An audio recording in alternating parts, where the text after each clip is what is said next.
শেখ হাসিনার মামলার ব্যাপারে যেটা কমান্ড রেসপন্সিবিলিটির মামলা, এটা হলো সবচেয়ে বেশি ডকুমেন্ট এখানে ইনভলভ।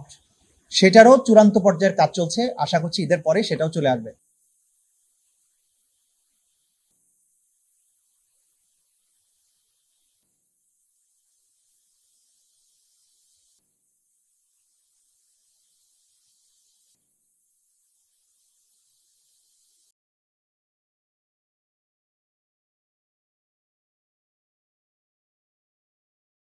যতক্ষণ পর্যন্ত তদন্ত রিপোর্টটা দাখিল না হয়, প্রসিকিউশন অফিসের আসলে দৃশ্যমান কোনো কাজ কেউ দেখতে পায় না। কারণ আমরা আইনজীবী, তদন্তর কাছ সংস্থার কাছ থেকে রিপোর্টটা যখন আসে তখন আইনজীবীদের কোর্টরুমের কাজটা শুরু হয়। তো যতক্ষণ তদন্ত চলে তখন কিন্তু প্রসিকিউশন অফিসের দেখানোর মতো তেমন কোনো কাজ নাই। আমরা কোর্টে এসে কিছু ওয়ারেন্টের জন্য আবেদন করি, আপনাদের সামনে কথা বলি, কিন্তু যখনই আমি তদন্ত রিপোর্টটা হাতে পাবো তখনই কিন্তু আমার মূল কাজটা শুরু হবে। ফর্মাল চার্জ দাখিল হবে, চার্জ হিয়ারিং হবে, সাক্ষী আসবে, কোর্টরুমের যে নিয়মিত কার্যক্রমটা শুরু হবে। কিন্তু এইটা আমি করতে পারবো না যতক্ষণ তদন্ত সংস্থা আমাকে রিপোর্টটা না দেবে। তদন্ত সংস্থা একটা স্বাধীন সংগঠন, তারা স্বাধীনভাবে তদন্ত করেন। সে কারণে তদন্ত সংস্থার রিপোর্ট প্রাপ্তির জন্য আমাদের অপেক্ষা করতে হচ্ছে। পাওয়া মাত্র আপনারা দেখবেন প্রসিকিউশন কিভাবে তার দায়িত্ব পালন করে।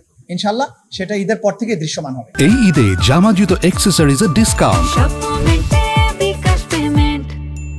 এই চানখারপুলে কিন্তু শহীদ আনাসকে হত্যা করার ঘটনাটা এর মামলার মধ্যে সম্পৃক্ত। যে মায়ের কাছ থেকে অনুমতি না নিয়ে পালিয়ে এসে আন্দোলনে যোগ দিয়েছিল এবং একটা চিঠি লিখে এসেছিল, হৃদয়স্পর্শী চিঠি। সেখানে সে বলেছিল যে মা, এই আন্দোলনে যোগ না দিয়ে আমি থাকতে পারলাম না, তোমাকে বলে গেলে হয়তো যেতে দিতে না, কিন্তু যখন দেখছি আমাদের ভাই বোনেরা আন্দোলনে যাচ্ছে, পঙ্গু মানুষের আন্দোলনে যাচ্ছে, দেশের জন্য তারা জীবন দিচ্ছে, তখন যদি আমি ঘরে বসে থাকি অপরাধী মনে হবে। তাই তোমাকে না জানিয়ে আন্দোলনে গেলাম, আমি যদি ফিরে না আসি তাহলে মনে করবে তোমার ছেলে দেশের জন্য জীবন দিয়েছে। এবং সে বলেছে যে জীবনের সব অপরাধের জন্য ক্ষমা চাই। এই যে একটা কিশোরের আকুতি ছিল দেশকে মুক্ত করার জন্য, এবং মাকে না বলে এসে আসলো, এবং সেখানে গলির মধ্যে একটা দোকানে গুলি বর্ষণের সময় সে আশ্রয় নিয়েছিল। সেখানে গিয়ে ঠান্ডা মাথায় তাকে গুলি করে হত্যা করা হয় এবং যে গুলি করেছে তাকে আইডেন্টিফাই করা হয়েছে, তাকে গ্রেপ্তারও করা হয়েছে। এই মামলার এই হৃদয়স্পর্শী কাহিনী সম্পৃক্ত আছে।